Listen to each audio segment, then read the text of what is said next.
Our next guest might look very familiar to you. That's because it is Ray Genadry, and I'm so excited to have him here. How are you? I'm fine. How are you? Good. We got to see each other like almost like 72 hours ago at a Yes. beautiful event for St. Jude. Let's talk about that first.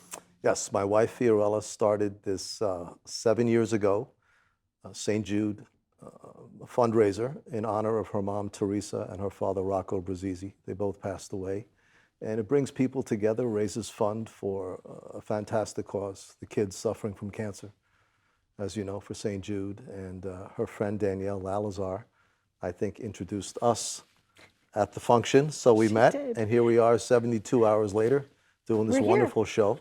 Great set, by the way. I love this place. Oh my gosh, thank you so much. And we had met briefly many, many years ago at an event for like filmmakers, like some filmmaker networking Yes. meeting. But you also look familiar because your face has been on a lot of different things through the years. What would you say was one of your big breaks? Was it Santa Barbara? Like what was it, Ray, that Santa you Barbara, felt like, wow, I'm an actor? yes. I'm going to tell you a story which I haven't told anyone. My wife only knows. I was cast in Santa Barbara, the soap opera for NBC back in 1990. And when you're cast in a role, it was a major role with the two leading actors on the set. You don't have a contract yet. So I was playing a prince from a Middle Eastern country whose country was overrun and horrible things happened. So here I went. I was cast and I was there for 2 months. And afterwards they said, we're going to bring you back. You're going to be a contract player on this show. But it's not going to be for a couple of weeks. This was in Los Angeles. So I flew back to New York. I'm sitting with my dad watching TV at night, taking a break from acting. And all of a sudden the Gulf War breaks out. Oh And no. now people's children are in the same exact position, dying exactly as the storyline in Santa Barbara. Wow. Exactly, almost verbatim. So they had to cancel the contract. NBC had to cancel my contract there. That was hard, but at the same time, it opened doors for directing and other things. It gave me time to write scripts and start to get some projects up on my own. I always wanted to direct, always wanted to get behind the camera. So that was a lucky break. It was a big break. I came back home. I met my wife. We got married. I did Law and Order a few times. I did other soaps here. One Life to Live. I did Another World. Well, all the soaps, all the All the soaps. soaps. Yeah, usually I got shot and killed on all of them. Uh-huh. You're like, I die well, I right? die very well. Under special skills. Yeah, Yeah. So do you remember like your first headshot and who maybe took that for you? I remember my first headshot. And then at the end, what we're talking about special skills is on the end, on the back, you'd have all these different things that you could do. Yes, And I'd yes. say I could make balloon animals. Like, did you have a special skill, like a unicycle or anything? Or I don't know. I was a baseball player in college and high okay, school. I was a tennis instructor. It was more on the athletic side, and they kind of looked at it and said, "Well, yeah, we can't do anything with this. yeah, So can he act? you can act. We'll take you for that, but forget the other stuff." But it's been quite a journey. And what about garlic knots? Tell us about that project. Garlic Knots was a short comedy film about three boys working in an Italian pizzeria. They accidentally bake a winning lottery ticket in the pie, and when they find out they won, they have to go back out and steal the pie from the owner without him knowing. It's a comedy. It won first place at the film festival here on Long Island, and it was a lot of fun. Award-winning writing. You have another project that's coming up. Can we talk about that, or is it too soon? No, there are two projects. Okay. One is it's a 150 to 200 million dollar film. It's in consideration with the major studios out west. A major director has seen it and liked it. They're trying to get the funding together, but that takes years sometimes. It's a very tough thing to assemble.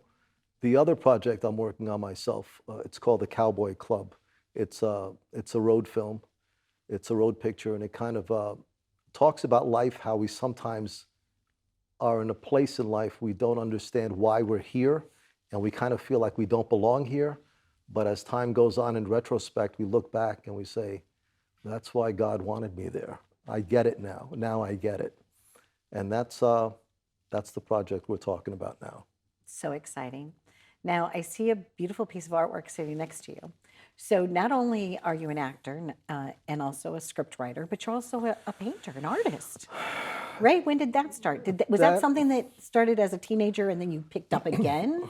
My uncle is a renowned impressionist painter. His name is Pierre Bitard. He's from France. My mother is Italian and French. And so when I was here in New York, he'd fly in from France and I'd have to bring him to different exhibits. He was well represented around the world. He did very, very well for himself. So sometimes he needed a ride. I would take him in the car and I would sit there while he set up his easel and he's painting. And I'm watching and I'm saying, that's pretty interesting, but I don't think I could do that. And it was always in the back of my mind, but he taught me about colors. He taught me about complementary colors, how to use your colors. And as a director, we always talk to the set designers. I know your daughter's a set designer. Elise, yes. Yes. We always talk about color palette and how it impacts the audience on a subliminal level. So he taught me about colors. Then when I moved out west, one of my best friends there was John Calamares. He was an abstract artist. So you had an impressionist on one side, abstract on the other, complete opposites. And I would look at his work and I'd say, oh, wow, that's really off the deep end, you know? And he learned from the best out there, from Elmer Bischoff and Diebenkorn and all the West Coast abstract artists. So I kind of had the education from both sides, and I ended up going my own way, and there you go. It's beautiful. So I noticed that it's like a palette knife. Yes. You know, a lot of times people paint with brushes, but what you're doing is actually you're loading up the knife with pigment and then placing it. Yes. Okay. You have to load it up with the right colors. You have to watch the angle at which the knife digs into the canvas, how much load you want to put on. It's a little intricate, but I've developed my own style. If you look at the painting, it's not flat. The paint is layered very heavily on there. And so that's my style. It just evolved that way. It just happened. It's very nice. Thank you. And how many paintings do you have currently? Like how many babies? About 30. Okay. About 30. They're held in private collection, some on Park Avenue. I haven't gone out and sold them yet to the world, but... I encouraged you to do so, right? So when I said to you, I said, I think you should have a gallery show here at the studio. Yes. And you said yes. You did. Yes, you did. So I think that's going to happen because I feel that once you get to that point where you, like you said, you have a style, right? You're able to produce something that somebody wants to hang on their wall. Then the next thing is to like celebrate it, let people know. Be like, okay, I have this body of work and this might bring joy to you. Yes, So, yes. And yes. so you saw our hallway is filled with all kinds It's amazing. It's a living of original museum. art. It's a Thank museum. you. It is a museum. Yes. I like this very much. What was the inspiration for this particular piece? And what do you call it? Does it have a title? This is titled Fiorella, after Okay. my wife. Aw. And because it's abstract expressionist, but the top, if you could almost see, looks like a vase with some flowers off the top. The red flowers there and the turquoise behind it. In the world of abstract, nothing is crystal clear. It's an image. It's a feeling the artist puts on the canvas. So that's what it is, and the different colors work together. And It's nice that you guys have been together as a couple for so long. I feel like in our industry, it's important, right? It's important to have Yes, that yes, connection with somebody, that yes. soulful connection. yes, it's peace. It's peace at home. It's having that. It helps the creative side. It does. It really does. It works. And what is that? It's not a burnt umber. What's the bright orange, like a neon orange color? What is that? The name That's of that? cadmium. That's Cadmium, cadmium orange. okay. Yes. It's looking good, my Yes. friend. Thank you. Thank you. Ray, thank you very much for being My here. pleasure. Looking Thank forward you. to knowing you and continued success to you in your journey. And I'm looking forward to us like collaborating on some things. We will. So yes, We will. we will. Thank you very, very much. Thank you.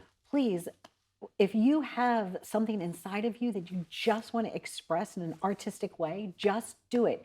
Doesn't have to, be a masterpiece at the beginning, step by step. Thank you for watching.